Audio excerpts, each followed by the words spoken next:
Welcome back to Washington Journal. I'm joined now by Foundation for Defense of Democracy Senior Fellow, retired Rear Admiral Mark Montgomery. Mark, welcome to the program. Thank you for having me, Mimi. Let's start with those attacks on U.S. bases in Iraq and Syria. What's been your reaction to that?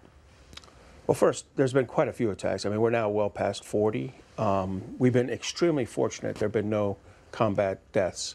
There have been several dozen injuries. And I think that number will grow as we look for, traumatic brain or type injuries. They sometimes evidence themselves a little bit later. What's been most disconcerting about that is the soft response.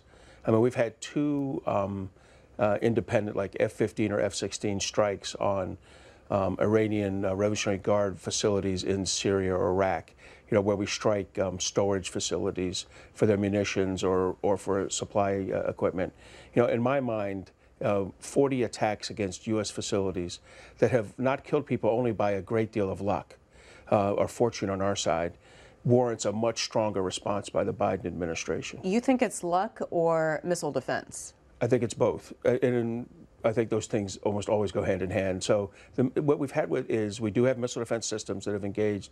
We have Patriot out there that have engaged short-range ballistic missiles. We also have counter-rocket and mortar systems that engage the shorter ones. That's a U.S. version of Iron Dome. It's not Iron Dome, but it acts in some of the same fashion. But then some have just come through. There have been dud rounds that land very near U.S. troops that don't explode. And then we've just been able to gotten just enough warning to get people in hardened shelters. So I think it's a mix of missile defense and luck. These have been Iran proxies that have been attacking U.S. bases.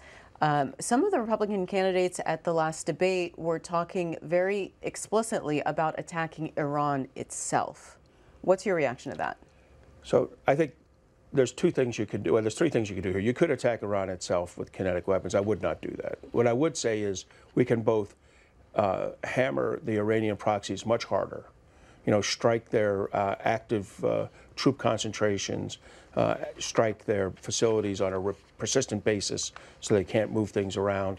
And then finally, we could do, we should do, and work with our European allies to have stronger sanctions reimposed on Iran. So you punish Iran economically, punish their proxies kinetically. To me, that's the best path forward. All right, I want to show you a clip from, this is Dana Stroll. She works for the Defense Department as the Deputy Assistant Secretary for Middle East Policy. She was speaking at a recent House Foreign Affairs hearing on U.S. support for Israel and the DoD's response to Iran. Since October 17th, U.S. bases and facilities in Iraq and Syria have been attacked 41 times. On October 26, at President Biden's direction, U.S. forces conducted precision self-defense strikes on facilities in eastern Syria used and operated by Iran's Islamic Revolutionary Guard Corps, IRGC, and its affiliates. We will not hesitate to take further necessary measures to protect our people.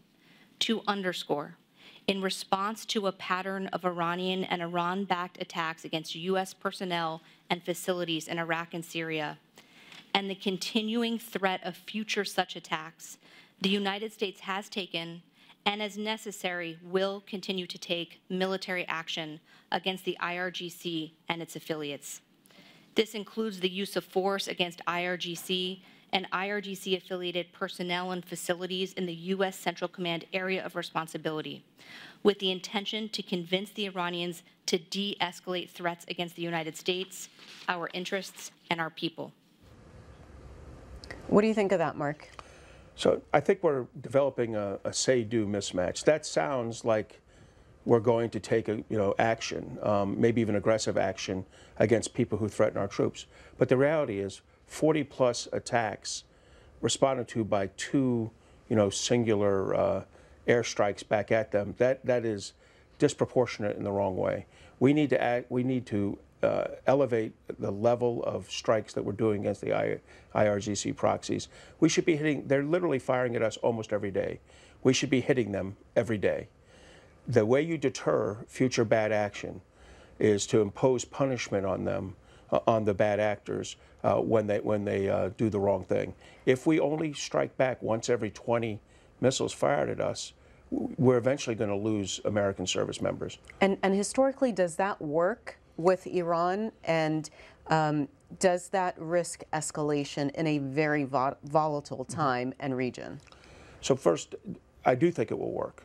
And second, to not do it, to prescribe ourselves, in other words, to this kind of escalation fear, is actually plays right into the hands of the Iranians, who believe that we are not fully committed, who believe that we are always looking for an off-ramp. They're treating, I recognize we have to be the adult in the room, but sometimes the adult has to hold the child accountable. And we're not doing that. We're not holding the Iranian proxies accountable for their actions. We need to be hitting them nearly every day. That will stop IRGC proxy attacks. And if you would like to call in with your comments or questions for our guest, Mark Montgomery, you can do that on our lines. Democrats, 202-748-8000. Republicans, 202-748-8001. And Independents, 202-748-8002. Director of the FBI, Wray, was testifying before Congress a few weeks ago and talked about threats to the homeland, to the United States. And he said it might not just be kinetic that we need to worry about. We need to worry about cyber attacks. What are the chances of Iran launching a cyber attack against the United States, especially critical infrastructure here? So I think Iran is our third most capable adversary in cyber. In other words, clearly China, Russia are number 1 and 2, and Iran is number 3. Now, the likelihood of something happening is includes the willingness of the adversary to do it. And there, I think Iran might be more willing than China or Russia to have an attack against the United States attributed to them. And what they would do is use a proxy and then again claim it was a proxy that did it. But I think there's some potential. Now, I don't think they have the adversarial tool set that the Chinese and Russians have. That's why I rank them behind them. But they do have a willingness to do it, I think, and they have some limited capability. The kind of cyber attack they would do, I think, would impact a business more than an industry. It would impact, a small region rather than a large industrial sector. But they could do things. We found a lot of Chinese and Russian malware in our systems, in our electrical power grids, in our telecommunication systems. The water system. And in the water systems. And so I think, and we're finally beginning to report that out loud. The National Security Agency is starting to talk about what they see our adversaries doing. Again, I think Iran is mentioned in those, but I don't think they're a big player. In other words, I don't think they have the toehold in our systems that the Russians and Chinese have. That doesn't mean they can't do something. And I just think their willingness to do it is higher than Russia's. We've always wondered why Russia hasn't responded to Ukraine with a strong cyber attack. I think part of it is they feel they would be held accountable and the U.S. would use our offensive cyber systems against Russia's in response. So again, there's some likelihood for this. I think Director Wray was much more worried about the long-term impact of Chinese and Russian installation of malware. What they're doing right now is called operational preparation of the environment. They're putting in their hooks, so if there's a crisis or contingency directly with the United States, they can begin to signal to us, we're inside your systems. They can take down parts of our military mobility, our rail systems, port systems, aviation networks, in a way that tells the United States you're going to be hampered or harmed in cyberspace if you do this fight with us. I don't think we've seen that kind of operational preparation of the environment by Iran, but it doesn't mean they can't do a one-off attack against us. Regarding U.S. military aid to both Israel and Ukraine, Congress has not funded that yet, has not passed that. We're not quite sure what's going to happen with that. But how urgent is that need, given all the military aid that both Israel and Ukraine have received from the United States? So it's urgent in both cases. I'll take the Israeli one first. It's $14 billion. $3.5 billion is foreign military expended over the ammunition and such that they've expended over the last month. About $3.5 billion is for presidential drawdown authority, so the U.S. can give them weapon systems. I think we're seeing that probably in small diameter bombs, the kind of very accurate 250-pound to 500-pound bombs that we want them to use instead of dumb bombs in any kind of urban combat. Then about $4 billion is for Iron Dome and David Sling, which are their systems for engaging the literally between 5,000 and 10,000 rockets and missiles that have been fired at them from Gaza and Lebanon. And then about $1.2 billion to develop Iron Beam, which is a laser version of Iron Dome over time. That $14 billion is critical today, and it'll be critical 2 and 3 years from now. Israel has a lot of adversaries on almost every front. They're going to need that kind of support. The Ukraine support is a much larger package. It's $60 billion, of which $30 billion is actual military assistance directly to Ukrainian forces. It's made up of about $15 billion worth of presidential drawdown authority. That's, again, pulling into our stocks and replenishing our army, and buying new equipment in the United States for our army, and then about $10 or $12 billion for Ukrainian Security Assistance Initiative. One of the things that's important to understand here is, people, sometimes I hear complaints about the $44 billion that we've given the Ukrainians in military assistance so far. You should note that almost $40 billion of that is procurement of systems from U.S. factories. In other words, this money isn't going to Ukraine. This money is going to Arkansas, Texas, Oklahoma, Florida, Arizona, where the U.S. Defense Industrial Base builds munitions and weapon systems. And so in reality, it's going there, and it's making our Army have the most modernized equipment it's had in decades as they push their older equipment to Ukraine and buy in new equipment. Now, look, there's risk when you do this. Obviously, our stock levels go down before they come back up, but we're modernizing our Army, and we're spending this money and growing jobs in the U.S. South and Southeast. I'm sometimes confused about why House Republicans would be opposed, any House Republicans would be opposed to this kind of support.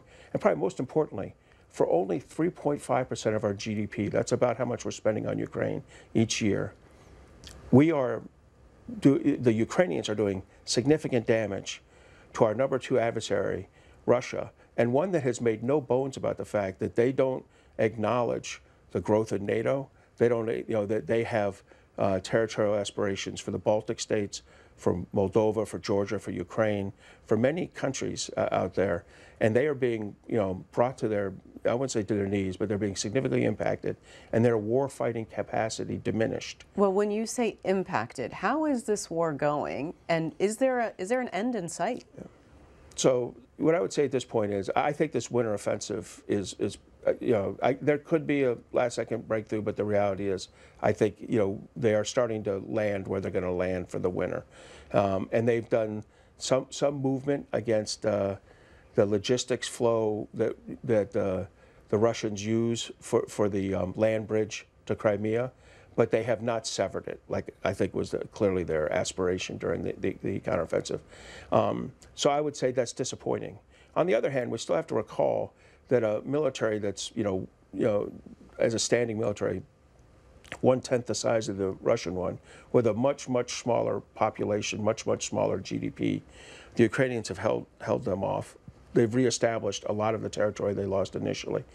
If we could go back in time, clearly the United States, while we did provide significant support, we were delayed in supplying some of the most important things. In hindsight now, the U.S. M1A1 tanks, which opened up the European tanks coming in, the ATACMS weapon system, the longer-range artillery, and the provision of air power, the F-16s, were all significantly delayed over the Ukrainian need. But overall, I think we're at a point where when those systems flow in, I think next year could be a much more productive year for the Ukrainians. We'll have to see, but they need that military assistance. Let's talk to callers. Christopher in Chicago, Republican. Good morning. Christopher, are you there? Yeah, can you hear me? Yes, go right ahead. Yeah, I think the national security discourse leaves out a lot of the headwinds that are in existence here in the U.S. Like, we have serious activist headwinds on the ground with large protests that are growing in Chicago, Washington, D.C., New York City. I'm sure they'll spread to Los Angeles if they haven't already, and also just like a serious decline in like the American public's perception of doing the jobs that are required to carry out military operations. So we don't have a bunch of people that are ready to sign up for war. And then we keep talking about these spending bills and, you know, how they're going to these manufacturing facilities in the United States. But the reality is these facilities are at the highest capacity that they've ever been. And nobody really has an idea where increased capacity would come from. So I feel like the U.S. is not in a position to enter an expanded war in the Middle East. And I also think that the security discourse overstates the capabilities of Iran, or this kind of like Iran, Russia, China threat. I think if the U.S. was smart, it would find a way to de-escalate whatever is happening between Israel and Gaza and focus on the security competition with China, which in reality is just a way to raise more capital and build new technologies. But it hardly seems like the Chinese would have an appetite for carrying out a military operation, given the last time they did such a thing was against their own people in the late 80s. Okay, so, a lot of issues there, Christopher. Go ahead, Mark. Thanks. So first, you know, he's right that there are a lot of protests in the United States. I don't agree with the protesters, but I, you know, spent 35 years in the military, you know, making sure they had the right to protest, so I'm fine with that. The issue he brought up with the recruiting is a legitimate one. The U.S. Army and Navy have really struggled. The Army missed by a large quantitative number. The Navy missed by a large percentage, the amount of recruits they want. That has to do with what kind of jobs are available in the economy, what the unemployment rate is. In other words, when you go to these low unemployment rates, the Army and Navy and Air Force have historically struggled to recruit. So I'm not, you know, that's something we'll have to watch over time. I'm a little worried about such a high percentage of the Army's recruits this year being the children of veterans and service members. You know, my son's in. I mean, I get that there's sometimes a desire to join the military because your parent was in there, but the military is really one of our, you know, one of the great equalizers in America, and the whole part of the military is it levels the playing field for everybody to be successful. So I wish we were drawing from all of society and not so much from veterans, and we'll see what happens over the next few years. I know the Army's spending a lot of money trying to recruit.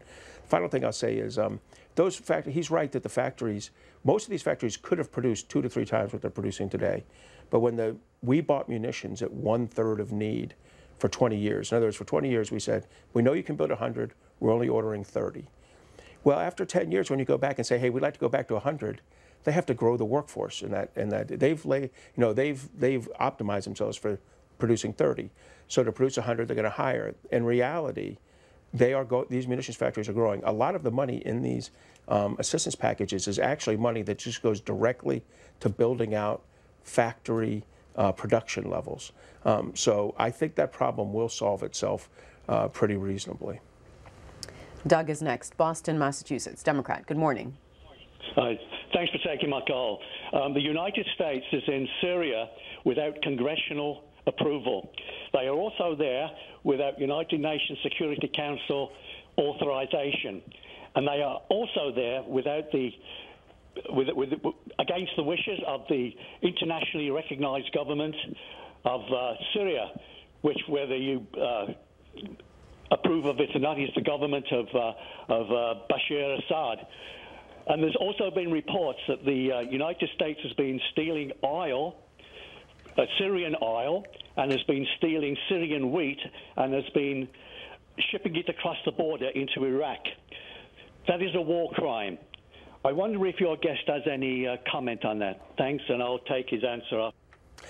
Well, thanks. I'll take those in reverse order, and I'll say there is no evidence that the United States is stealing oil or wheat. We don't actually have too many farmers in the U.S. Army, and we have very, very small units. These are Special Operations Forces units operating. They're operating under a broader AUMF authorized use of military force against counterterrorism, and they're there to protect otherwise unprotected ethnic and religious minorities in Syria that have been that have been ruthlessly attacked by Bashar al-Assad's vicious government. The cause of the Syrian civil war is not the United States. The United States has been part of the temporal delay in that war, and so I think it's inappropriate to say that we're committing war crimes. Clearly, Bashar al-Assad and his forces have actually committed war crimes, and I think the United States, the very small U.S. force posture in Syria, has achieved a broader stabilization effect and saved lives. The President Biden and Chinese President Xi are set to meet very soon in San Francisco. What are you going to be looking at during that meeting, and should the White House's aims be out of that meeting? Well, I think the White House has to be very careful. We appear to want these meetings much more than the Chinese. The Chinese have taken a very dismissive approach to U.S. requests for meetings. We want to have better military and... We are going to leave this here to keep our over 40-year commitment to live coverage of Congress. You can continue watching, though, if you go to our website, cspan.org.